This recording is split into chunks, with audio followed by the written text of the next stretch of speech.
Well, hi, everyone, and welcome to the Buffett and Beyond Research Stock of the Week, October 25th, 2025. And we're going over Monolithic Power Systems. And, folks, it's up only 85% year to date so far. And remember, folks, if you want to live on this beach like Jimmy Buffett once did and watch this beautiful sunrise, then you've got to learn how to invest even better than Warren Buffett does now. And let's go over this stock a little bit. Monolithic Power Systems is a semiconductor company that provides small, highly energy-efficient power solutions for systems in communication, storage, computing, consumer and automotive and industrial applications. Now, the key here is this energy-efficient power because, folks, these big systems draw some serious power. And, in fact, they're even talking about and doing and starting the entire electrical grid within the United States that are anywhere near these AI power plants that need their own electrical power plants to run them, and they need to be near water to get rid of the heat. And that's why energy efficient is so very, very important here. Now back to the second paragraph, shares of power management chips, and this is recent. Monolithic Power Systems jumped 6.8% in an afternoon session this past week after KeyBank raised its price target on the stock, citing expectations the company would regain significant market share with NVIDIA's next-generation GPU platform. And it has about 3,564 employees, so it's a pretty nice company here, folks. And let's go to the summary chart, and we're looking at the clean surplus return on equity. Now, folks, think of this as a bank account. Would you rather put your money in an account that is gaining 13.5%? This is the average stock in our database. Or would you rather put your money in a stock like Monolithic that's getting you 41% a year? So think about it in the context of a bank. Now let's go over here to net income. And net income is the bottom line core operations of the company. So it doesn't have any non-recurring items or future liabilities in it. It's bottom line.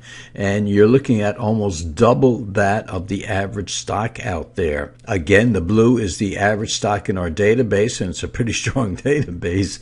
And Monolithic is getting 24% net income to the bottom line.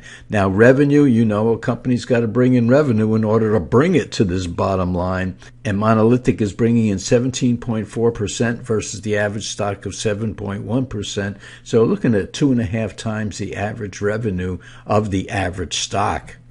Now let's look a little bit closer, and we look at the clean surplus ROE, or we look at the net income first. Let's do that. And we can see that just about every year the net income keeps going up. And net income is what?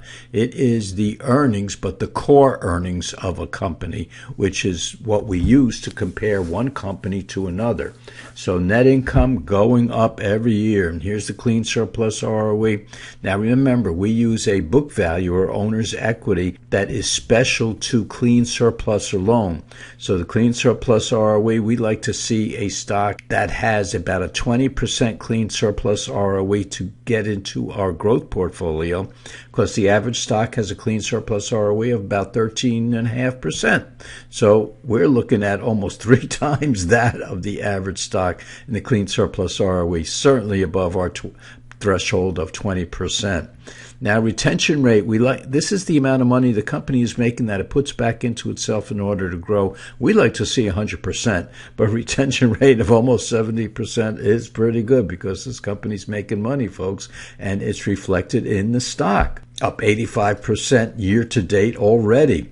Now, the net income growth, here's your 5-year average, and the revenue growth, here's your 5-year average. And we can see that for 2026, it's not expected to grow as fast as the 5-year average growth has. So not that has us worried, because it is above the average stock, way above the average stock, but we just like to see it a little bit higher, and maybe this year it will come through because it continually beats expectations. So these may be raised, especially after the last analysis of just a couple of days ago, which are not reflected in these numbers yet. Years to pay debt, and this is Buffett's rule of thumb, if a company takes all the money it's making and uses it to pay off debt, how many years will it take to pay off debt? Well, we don't have to worry about that with this company because guess what? It has no debt. So, folks, this is a pretty decent company. And let's look over the year-to-date. Black line down here is the S&P 500. Today, as I'm recording this, up about 15.6%, and this stock is up 85.27%. So, yeah, it's doing very well at more than 3 times that of the S&P 500. And then when we look at 5 years with the market up about, or the S&P up about 97% here, Monolithic is up 258%. Very nice. Yeah. You can see how volatile this stock can be, right? Yeah.